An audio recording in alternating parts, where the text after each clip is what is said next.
Ladies and gentlemen, here is a powerful and engaging introduction for your motivational speech inspired by Shihengi on the topic, when a man hurts you, confuse him like this, take back your power.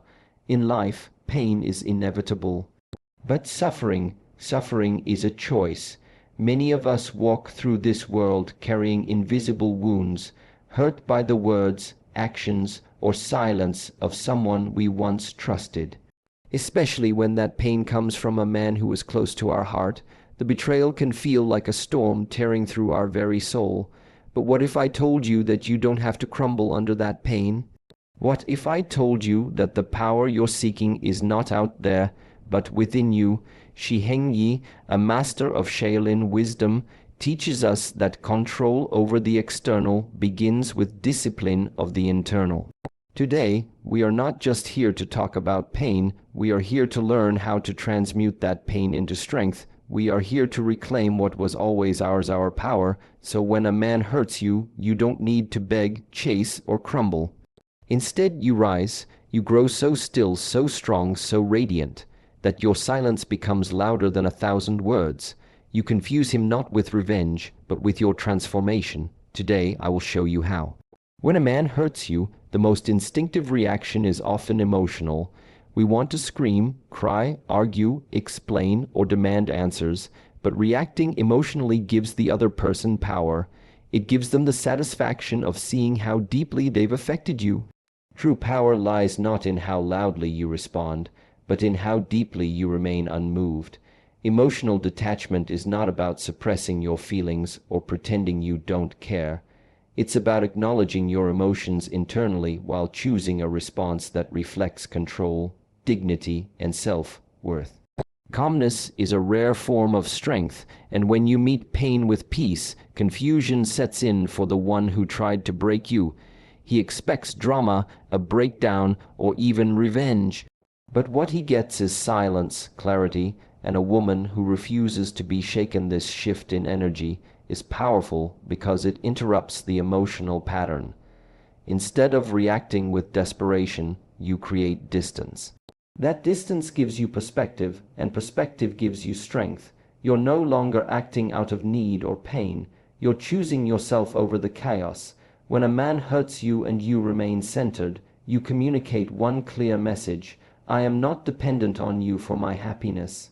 That alone disrupts his control. Most people expect their hurtful actions to generate chaos, and when that chaos doesn't come, it forces them to question their own behavior. It puts the spotlight back on them. Detaching emotionally doesn't mean you didn't care.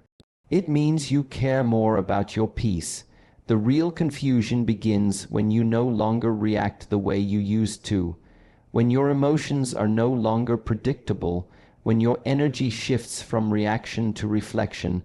The balance of power begins to move. You've taken back your strength not through loud resistance, but through stillness. Calmness disarms manipulation. If someone hurts you to provoke a reaction, and instead they receive a calm, composed version of you, they lose their power. They are no longer in control of your emotional state. That alone is the first step to taking your power back. This level of discipline takes effort. It demands that you separate your identity from your pain. It asks you to rise above your hurt and step into your higher self, and that self does not beg for love, does not chase after validation, and does not collapse under betrayal. She observes, she feels, and then she moves forward with grace. There is something deeply confusing to a man when the woman he thought he could hurt sees through him without flinching, when she chooses herself without the need to explain. When she walks away from pain without slamming the door. The practice of emotional detachment also allows you to reclaim your mental space.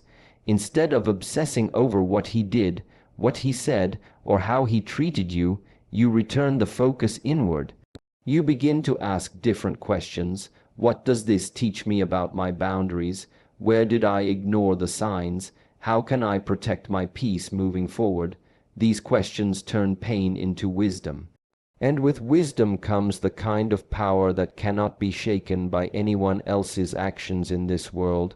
Your peace is your responsibility. When someone threatens that peace, the strongest response is not retaliation but redirection. You shift your energy back to yourself, back to your path, back to your growth. That calm presence, that quiet transformation, that lack of emotional chaos, it's what leaves them confused, because they no longer have the emotional grip they thought they did. You've outgrown the pattern, and in doing so, you've disrupted the dynamic. Emotional detachment becomes the weapon of the strong, the shield of the wise, and the tool of those who understand that true power is calm, not chaos. Silence is one of the most powerful tools you can use when someone tries to hurt you. Most people expect a reaction when they've caused pain. They expect shouting, confrontation, explanations, or endless questions. But when they're met with silence, it creates a vacuum they don't know how to handle. That silence becomes a mirror, forcing them to look inward, and while they may not show it, confusion starts to grow. Self-improvement, when combined with silence, is even more powerful. While they expect you to fall apart, you begin to rise. Not through words, but through actions. You go inward. You invest in your mind, your body, your spirit. You read, you train, you reflect. You build yourself in the quiet. You evolve in the silence. And that transformation, done without announcement, is what leaves the deepest impact. The mind is trained to respond to patterns. When you always used to react, reach out, or try to fix things, the person hurting you becomes comfortable in that dynamic. But when you change the pattern, when you go quiet and start improving yourself without seeking their attention, the dynamic breaks. That break becomes a source of uncertainty for them. They begin to question what you're doing, who you're becoming, and why you're no longer reacting the way you used to. In that uncertainty, you regain control, not by overpowering them, but by outgrowing them.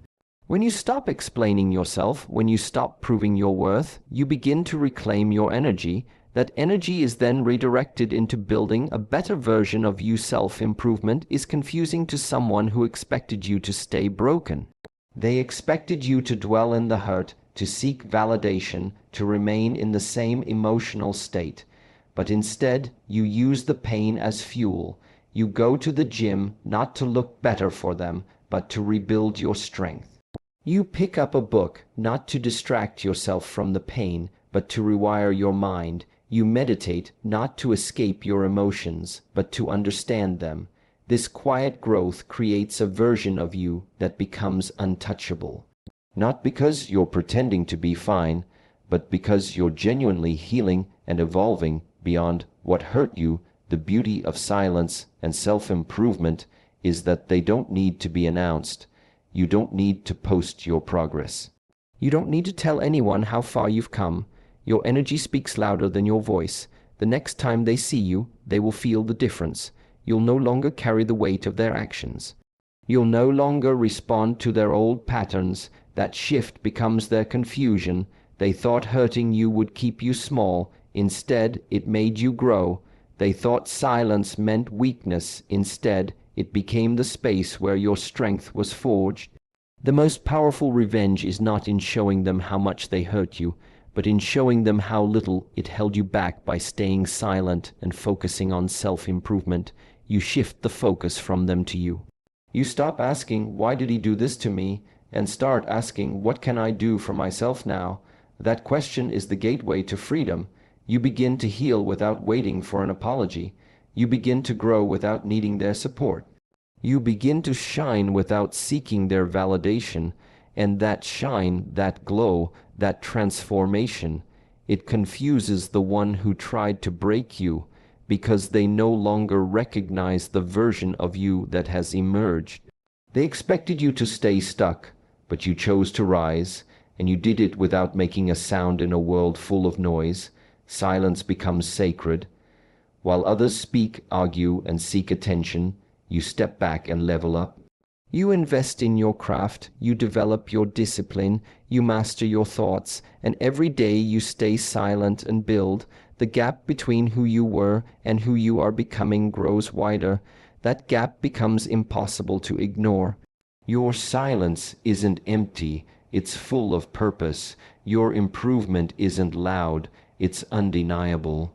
And eventually, the person who once hurt you will be forced to face the truth, not through your words, but through the unshakable presence of your evolved self. When someone hurts you, especially someone you care deeply for, it's easy to fall into a spiral of questions, doubts, and overthinking.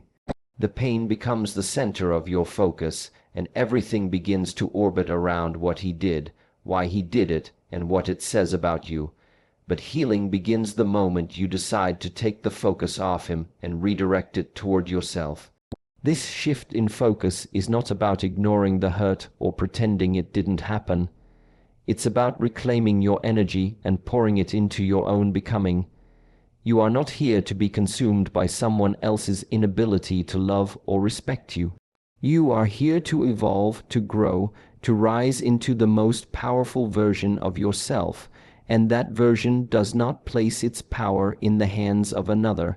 That version reclaims it fully, completely, and unapologetically. Redirecting focus starts with awareness.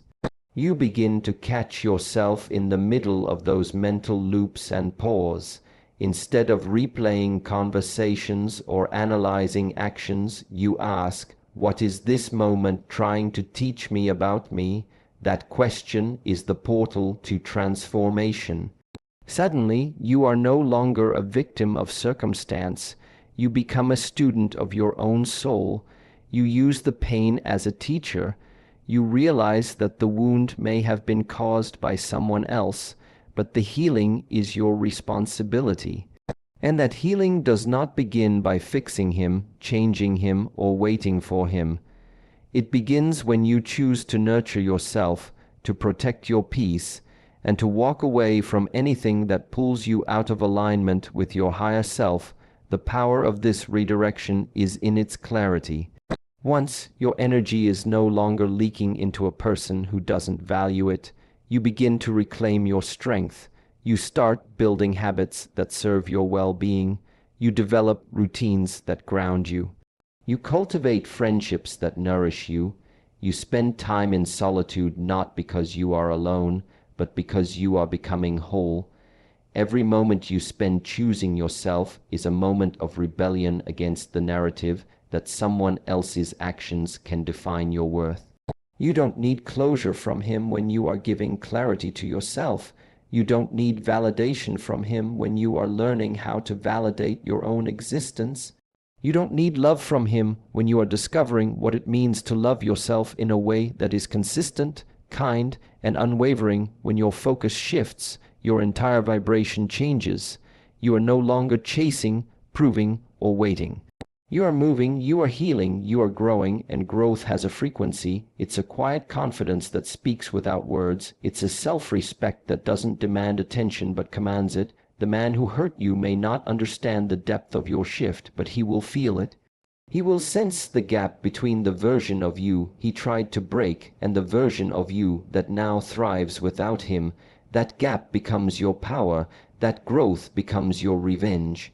Not because you sought to hurt him in return, but because you chose to rise in a way he never expected. This journey of redirection also opens new doors.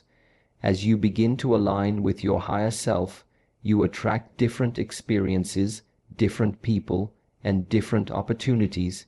You begin to realize that the version of you that accepted the bare minimum no longer exists. You no longer operate from lack, insecurity, or desperation. You operate from alignment, intention, and purpose. And everything you do, from the way you speak to the way you walk, reflects this shift. You are no longer controlled by the fear of being alone. You are empowered by the truth that being alone while growing is more valuable than being with someone who keeps you small. You are not here to shrink for anyone's comfort. You are here to expand, to evolve, to become the force you were always meant to be. This is what happens when the focus returns home, back to you, back to your truth, back to your light.